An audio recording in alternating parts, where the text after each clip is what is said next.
ಹೋಗಲೇಬೇಕಾದಂಥ ಕಾರ್ಯಕ್ರಮ ಎಲ್ಲ ಅರೇಂಜ್ ಮಾಡ್ಬಿಟ್ಟು ಮನೆಯವರೆಲ್ಲ ಅಲ್ಲೇ ಇದ್ದಾರೆ, ಪ್ರತಿಯೊಬ್ಬ ಸಂಬಂಧಿಕರು ಇದ್ದಾರೆ. ಬರ್ತಾನೆ ಇದೆ ಫೋನ್ಗಳು, ಹೊರಲಿಲ್ವಾ ಅಂತ. ಅದರಿಂದ ಹೋಗಬೇಕು. ದಯವಿಟ್ಟು ಶ್ರೀನಾಥನ ಈ ಒಂದು ನಿರ್ಗಮನ ಎಲ್ಲರೂ ಕ್ಷಮಿಸಬೇಕು. ಶೆನಾಯ್ ನೀವು ಅಷ್ಟೇ. ಮಾನ್ಯ ಮುಖ್ಯಮಂತ್ರಿಗಳಲ್ಲಿ ಅವರ ಅನುಪಸ್ಥಿತಿಯಲ್ಲಿ ಕ್ಷಮೆ ಕೇಳ್ತಾ ಇದ್ದೀನಿ. ಪರವಾಗಿಲ್ಲ, ಆದರೂ ಅವರು ಬಹಳ ಒಳ್ಳೆ ಮನಸ್ಸು, ಬೇಜಾರು ಮಾಡ್ಕೊಳ್ಳಲ್ಲ, ಗೊತ್ತಾಗಿರುತ್ತೆ ಅವ್ರಿಗೆ. ಜಯಂತಿ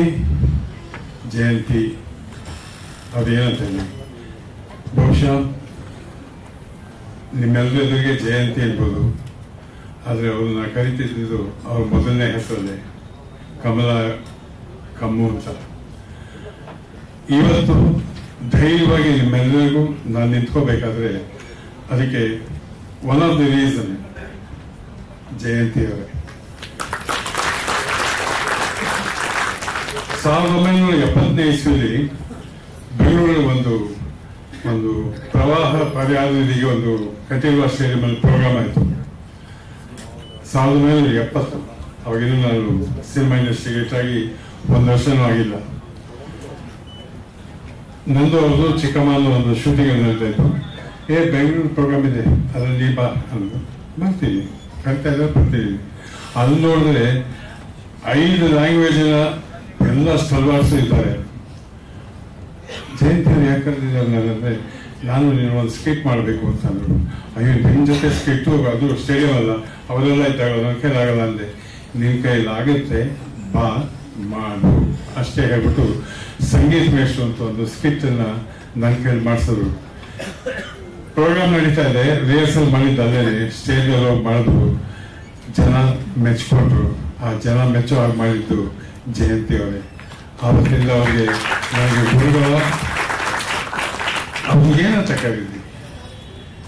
ಇವತ್ತು ಆ ಕಣ್ಣಲ್ಲಿ ಆ ಎಕ್ಸ್ಪ್ರೆಷನ್ ಅದು ಸಾಧ್ಯವೇ ಇಲ್ಲ ಅಂತ ಕಾಣುತ್ತೆ.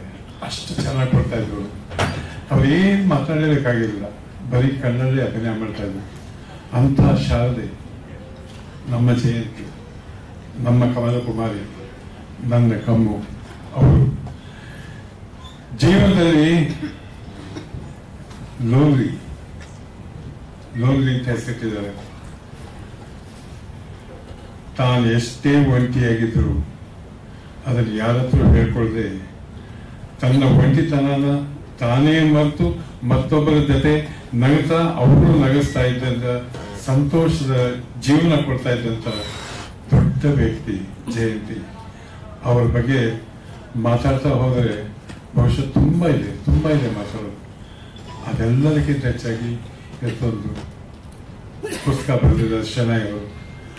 ಆ ಪುಸ್ತಕದಲ್ಲಿ ಏನೇನಿರುತ್ತೆ, ಪ್ರತಿಯೊಬ್ಬ ನಟ ನಟಿನಲ್ಲಿ ಅವನ ಬಾಳಿನಲ್ಲಿ ಒಂದು ಲೋನ್ಲಿ ಆಗಿರ್ತಾನ. ಲಕ್ಷಾಂತರ ಜನ ಮೆಚ್ಬೋದು, ಜ್ಞಾಪಿಸ್ಕೋಬಹುದು, ಓಹೋ ಅಂತ ಹೇಳ್ಬೋದು. ಆದರೆ ಒಳಗಡೆ ಹೃದಯದಲ್ಲಿ ಎಲ್ಲೋ ಒಂದು ಕಡೆ ಆ ಒಂಟಿತನ ಕಾಡ್ತಾ ಇರುತ್ತೆ. ಆ ಒಂಟಿತನ ಮನೆಯವರು ಇರ್ಬೋದು, ಯಾರಿರ್ಬೋದು, ಅವ್ರ ಜೊತೆ ಕೇಳ್ಕೊಳಕ್ಕಾಗಲ್ಲ. ಆ ಒಂಟಿತನ ಯಾಕೆ ಬಂತು ಅಂತ ಕಲಾವಿದರಿಗೂ ಅರ್ಥವಾಗಿರಲ್ಲ. ಅವ್ರನ್ನ ಅರ್ಥ ಮಾಡ್ಕೊಳ್ಳೋ ಅಷ್ಟೊತ್ತಿಗೆ ಜಯಂತಿ ಇರೋ ಜಾಗಕ್ಕೆ ನಾವು ಹೋಗ್ಬೇಕಾಗತ್ತೆ. ಇಷ್ಟೆಲ್ಲ ಹೇಳ್ತಾ ಇರ್ಬೇಕಂದ್ರೆ ತುಂಬಾ ಅವ್ರ ಬಗ್ಗೆ ಮಾತಾಡಬೇಕು ಅನಿಸ್ತಾ ಇತ್ತು, ಸಮಯ ಇಲ್ಲ. ಆ ಬುಕ್ಕನ್ನು ಬರೆದಿರೋ ಶೆನಾಯ್ ಅವ್ರಿಗೆ, ಆ ಬುಕ್ಕನ್ನು ರಿಲೀಸ್ ಮಾಡೋದಕ್ಕೆ ಒಪ್ಕೊಂಡಿರೋ ನಮ್ಮ ಮುಖ್ಯಮಂತ್ರಿಗಳಿಗೆ, ಹಾಗೂ ಜಯಂತಿ ಅವ್ರ ಬಗ್ಗೆ ಅಭಿಮಾನ ಇಟ್ಟು ಬಂದಿರೋ ನನಗೆಲ್ಲ ಊಟ ಕೊಟ್ಟ ಚಿತ್ರರಂಗದ ಬಂಧುಗಳಿಗೆ ನಾನು ಮತ್ತೊಮ್ಮೆ ಕ್ಷಮೆ ಕೇಳ್ತಾ ನಮಸ್ಕಾರ ಹೇಳ್ತಾ ಇದ್ದೀನಿ. ಶುಭವಾಗಲಿ.